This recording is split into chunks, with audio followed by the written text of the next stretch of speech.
Assalamualaikum warahmatullahi wabarakatuh.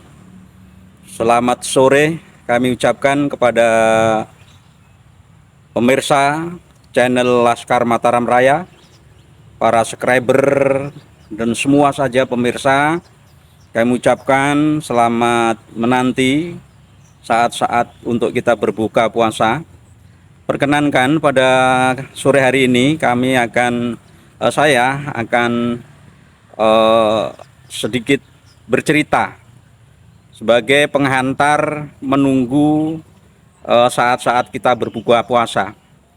Saudara semua, saya punya pengalaman yang sangat menarik. Kemarin saya di WA oleh seorang teman saya, ibu-ibu. Dia punya temennya itu masih muhibin kelas berat. Nah, dia minta tolong sama saya, bagaimana caranya agar saya bisa menasihati temannya itu yang muhibin itu untuk bisa kembali sadar kepada pangkuan ajaran Nusantara, ajaran yang ditinggalkan oleh para wali songo. Saya sangat menyambut dengan gembira apa yang disampaikan teman saya itu, dan saya minta alamatnya dan namanya. Saya akan datangi beliau, teman beliau. Mudah-mudahan niat kami bersilaturahmi kepada teman beliau itu akan membawa sesuatu yang bermanfaat. Ya, mudah-mudahan jadi jalan terbukanya pemikiran sahabat beliau untuk kembali lagi kepada pangkuan Ibu Pertiwi, pangkuan ajaran leluhur kita Wali Songo. Begini saudaraku, setelah saya peroleh alamatnya, maka saya mengadakan perjalanan menuju kepada rumah beliau. Saya tidak sebutkan daerahnya dan saya tidak sebutkan namanya untuk menjaga privasi. Setelah saya datang, saya masuk. Assalamualaikum warahmatullahi wabarakatuh. Apa benar ini rumah Bapak Z? Itu saya ini nama. Oh, betul. Sini rumah saya, rumah Z. Saudara ini siapa ya? Boleh saya duduk dulu? Oh ya, ini saya tuan rumah, tamu yang enggak begitu sopan minta didudukan, karena kita hanya di depan pintu ngomong-ngomong, enggak duduk-duduk. Setelah saya dipersilahkan akhirnya beliau mempersilahkan saya untuk duduk. Setelah duduk, barulah saya utarakan apa yang menjadi maksud saya. Saya ini memutar otak bagaimana cara saya menyadarkan beliau itu. Saya bilang gini, maaf Bapak Z, saya itu adik Bapak. Dari mana? Ini Bapak, saya dari Lampung. Saya adik Bapak. Dulu bapak kita itu waktu transmigrasi ke Lampung, dia menikah sama ibu saya. Maka waktu bapak mau kembali ke Jawa, ibu ndak ikut. Saya bilang gitu. Loh, tapi kok bapak nggak pernah cerita kayak gitu? Dia bilang gitu. Oh, bapak nggak cerita ya? Terus ini bapak kemana? Bapak sudah meninggal. Ya, masya Allah, innalillahi wa inna ilaihi rajiun. Ini Pak, saya ini sebenarnya benar-benar adik Bapak. Satu adik Pak Jahit, satu bapak lain ibu. Loh, kalau begitu mana buktinya kalau Mas ini adik saya? Begini Pak, ya buktinya ya saya kebingungan. Buktinya ya apa kata ibu saya, katanya saya punya bapak namanya Pak Marto, rumahnya ini itu, kampungnya ini, punya anak Pak Z. Pak Z kan sampean, dan itu kan udah benar. Tapi kan saya tidak diceritakan sama ini. Ya, dari itu pembukaannya itu saya ini akhirnya dia kebingungan, manggil istrinya. Istriku, kesini, ini ada tamu yang ngaku-ngaku katanya adik saya. Wah, akhirnya rame pembicaraan karena ini perempuan semakin rame. Ini Anda ini mesti mengaku-ngaku mau cari-cari, mau bikin perkara gitu. Wah, akhirnya sang istri ini akhirnya karena kita agak rame datanglah perangkat desa, Pak RT datang. Oh, saudara ini siapa? Saya adiknya Pak Z, Pak. Loh, dari mana Anda?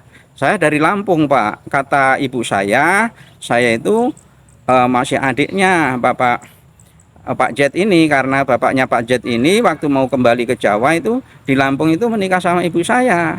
Nah, itu.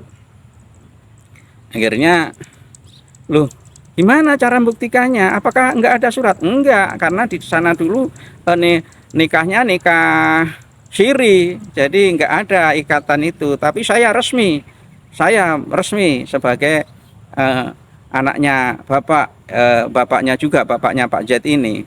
Akhirnya Pak Z bingung. Ya, kalau gitu gini aja.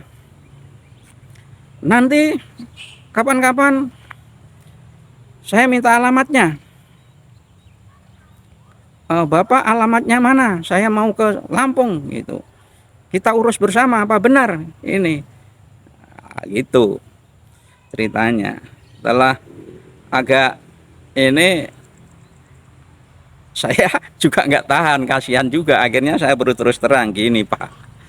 Sebenarnya maaf Pak, maaf sekali lagi maaf. Sebenarnya saya bukan adik Bapak.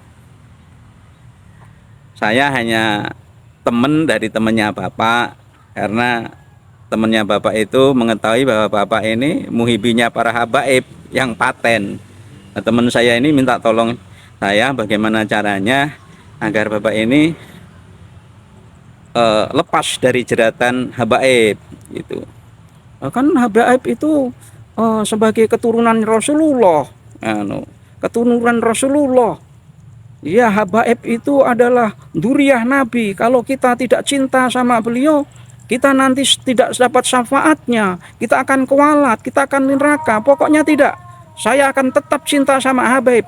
Karena habaib itu adalah dzurriyyah Nabi. Begini Pak, saya mau tanya sama Bapak. Kok Bapak bisa mengatakan bahwa Habib itu dzurriyyah Nabi dari mana? Ya dari berita orang-orang, dari pengakuan Habib sendiri. Dia memperkenalkan. Kan saudara lihat itu Habib Bahar mengenalkan bahwa darah kami mengalir darah habaib, darah Rasulullah Shallallahu Alaihi Wasallam. Dan saya yakin itu karena para ulama-ulama yang dulu juga baik sama habaib gitu. Ini Pak, saya kan tadi bikin sandiwara sama Bapak. Saya datang-datang ngaku sebagai adik Bapak. Bapak tidak percaya kan? Ya tidak, karena tidak ada buktinya. Ini saya analogikan Pak. Kalau habaib datang mengaku sebagai dzurriyyah Rasul, maka Bapak harusnya bertanya toh, benarkah Habib itu dia Rasul?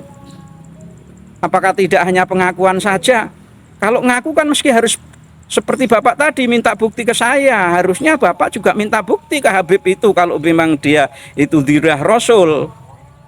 Oh, tapi kan itu sudah masyhur, sughroh wa istifadhah, sudah terkenal di mana-mana. Iya Pak, andai kata ini saya ya ujuk-ujuk tadi datang mengaku sebagai adik Bapak, dan Bapak terima dengan baik-baik, dengan husnudon, dan Bapak kenalkan ke kampung ini bahwa saya itu adik Bapak, kan akhirnya saya juga isi sughroh istifadhah Pak sebagai adik Bapak. Padahal saya kan bukan adik Bapak. Hanya pengakuan saya kan. Makanya supaya lebih selamat kan harusnya Bapak konfirmasi dulu juga, cari bukti-bukti, cari kitab sejaman lah kalau nyari berita ke Lampung alamat saya, benarkah ini seperti itu, riwayat mengaku sebagai adik Bapak. Tadi Bapak kan sudah semangat sekali mau mencari bukti-bukti bahwa saya itu ini. Tapi kalau soal pengakuan Habib kok Bapak diam, husnudon. Kan tidak seperti itu Pak. Apalagi ini soal syariat Pak. Ini jadi Bapak meskinya ya juga bertanya, Beb, kalau Habib mengaku dzurriyyah Rasulullah itu buktinya apa? Nah, itu padahal kita sudah tahu sekarang Pak, ada penelitian Kiai Madudin mengatakan bahwa nasabnya para Habib itu terputus. tidak nyambung. Dan lagi ada Habib yang sudah tes DNA, ternyata DNA-nya adalah DNA haplogrup G, akhirnya keturunan Yahudi. Nah, terus gimana kalau begitu itu sikap Bapak? Ya saya nggak tahu. Tapi itu kan kata-kata para ulama yang dulu-dulu. Iya Pak, Bapak kan percaya seperti itu. Tapi apakah Bapak yakin kalau Habib itu? Ya yakin kata orang-orang, Tapi kenapa Bapak tadi tidak yakin kalau saya adik Bapak? Ayo, bingung kan? Iya ya. Makanya itu Pak, kalau ada orang ngaku-ngaku jangan gampang percaya. Sama juga kalau Habib ngaku sebagai Dzurriyyah Rasul, jangan percaya, ditelusuri dulu riwayat sejarahnya. Kan sekarang sudah era terbuka, era internet. Ternyata Habib itu ditagangkan oleh Belanda, oleh Snok-Horgonje. Untuk apa? Melawan pengaruh daripada Dzurriyyah Wali Songo yang saat itu ternyata pemberontak-berontak, pejuang-pejuang itu adalah kebanyakan Dzurriyyah Wali Songo. Makanya orang Belanda mendatangkan orang yang wajahnya itu vis Arab, Turpande, dikenalkan kepada orang Indonesia, kepada ulama-ulama Indonesia, keturunan ini loh Dzurriyyah Rasulullah, namanya yang disebut Habib dari zaman ini yang benar, bukan itu kan hidungnya masih pesek-pesek, masa keturunan Rasulullah hidungnya pesek. Nah itu kan semua harus diverifikasi semua pengakuan, apalagi ini pengakuan yang sangat urgen, mengaku keturunannya Rasulullah. Kan Bapak pasti dengar banyak kan yang mengaku sebagai nabi, bahkan mengaku malaikat Jibril, itu kan ada kan itu. Karena kita di era yang sekarang ini harus berpikir lebih cerdas Pak. Setiap pengakuan kita tidak harus langsung percaya, dikonfirmasi dulu agar kita tidak tertipu. Apalagi ini urusan akidah Pak. Kita sebagai orang muslim kan diwajibkan untuk hubbi nabikum wa hubbi ahli baiti itroti, kita diwajibkan untuk cinta kepada Rasul dan cinta kepada ahli baitnya Rasulullah. Maka untuk itu kan kita meski kalau ada orang ngaku sebagai ahli baitnya Rasulullah, sebagai Dzurriyyah Rasulullah, ya meski dikonfirmasi dong benar enggaknya. Agar apa? Agar kita mantap dalam mencintainya. Masa terlanjur kita cintai ternyata palsu, bukan Dzurriyyah Nabi. Karena apa? Ada bayinah, hujah-hujah yang datang kemudian yang melemahkan atau membatalkan bahwa Habib itu sebagai Dzurriyyah Nabi. Terus kalau sudah begitu gimana? Kan saya, ini Bapak mungkin tidak kenal saya di internet kan saya bikin ini Pak, bikin channel YouTube Laskar Mataram Raya. Di channel saya itu saya sering bikin analogi. Ya kalau kita misalnya di Indonesia ini kan ada ibadah haji-hajian. Dari sebelum naik haji beneran di Indonesia ini sudah haji-hajian. Ada Ka'bahnya yang dinaikkan manasik, Ka'bah, ada Bukit Surfa, Marwah dan lain sebagainya, perangkat-perangkat syariat haji itu kita keliling juga persis syariatnya, persis waktu kita haji. Tapi kan karena tempatnya bukan tempat yang asli, Ka'bahnya juga bukan Ka'bah yang asli, bukan Hijr Ismail yang asli, kan belum bisa dibilang haji Pak. Karena apa? Karena objeknya palsu. Coba kalau analogi ini kita analogikan ke Habib.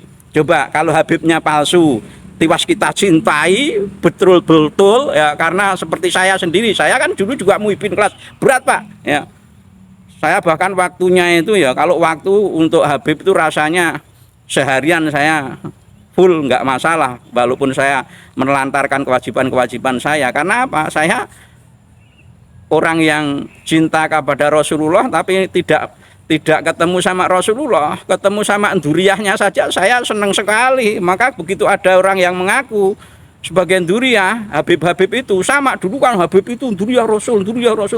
Nah, kita datang, kita mencintai beliau, kita hormati beliau, bahkan kehormatan, kecintaan kita berlebihan, melebihi kecintaan kita pada orang tua kita berdua.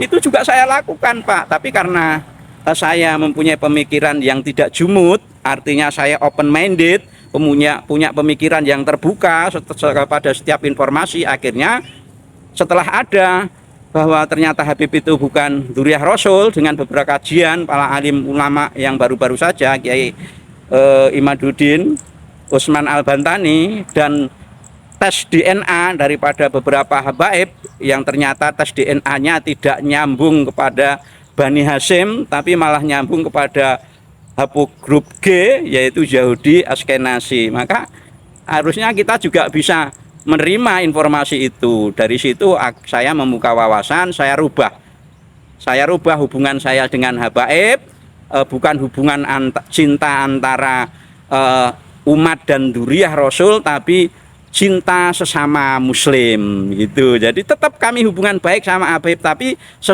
kedudukannya cinta hubungan baik sesama muslim gitu, Pak. Jadi begitu, Pak. Oh iya toh, marahi gini, Pak, saya itu jarang buka YouTube karena YouTube itu pulsanya mahal sekali buka ini, tapi justru baru ini ya sampai cerita begini-begini ini. Iya, Pak, makanya dari itu teman Bapak tadi, karena sayang sama Bapak, karena Bapak itu masih diperalat oleh Habib untuk begini begitu, dimintain dana untuk ini banyak alasan, ya kan, Pak? Iya, kemarin saya itu kalau ada keluarga yang sakit saya ke Habib, kalau ada apa-apa saya ke Habib itu, dan dengan syarat yang macam-macam saya penuhi. Karena apa? Saya husnudon. Iya, tapi kan tidak boleh sesuatu yang sekarang sudah pasti tidak boleh husnudon, Pak. Sekarang sudah pasti bahwa mereka para habaib itu bukan dzurriyyah Rasul. Karena apa? Silsilah nasabnya tidak nyambung ke Rasulullah. Tes DNA-nya juga tidak nyambung kepada gennya Bani Hashim. Terus perilakunya ada beberapa oknum yang kayaknya tidak pantas deh itu dilakukan oleh sebagai dzurriyyah Rasul, karena di Al-Quran kan sudah dijelaskan wa yutahhirukum tathiron. Masa sih seperti itu perilakunya? Ada kan habib-habib yang memalsukan nasab, itu jelas memalsukan sejarah, memalsukan kuburan, dan banyak lagi lah, Pak. Itu maka dari itu saya mohon mudah-mudahan datangan saya ini maaf sebagai silaturahmi, dan maaf tadi saya pertama datang nyandiworo pada sampean, itu hanya cara saya aja biar wawasan Bapak terbuka. Jangan mudah percaya kalau pengakuan seseorang sebelum memverifikasi, begitu, Pak. Gimana? Oh begitu ya, iya. Ya, sampaikan kepada saudaraku itu terima kasih, karena kami tidak tahu, ketahunya ya pokoknya Habib itu dia Rasul, maka kami cintai ya, itu. Ya sudahlah, dulu saya juga seperti itu.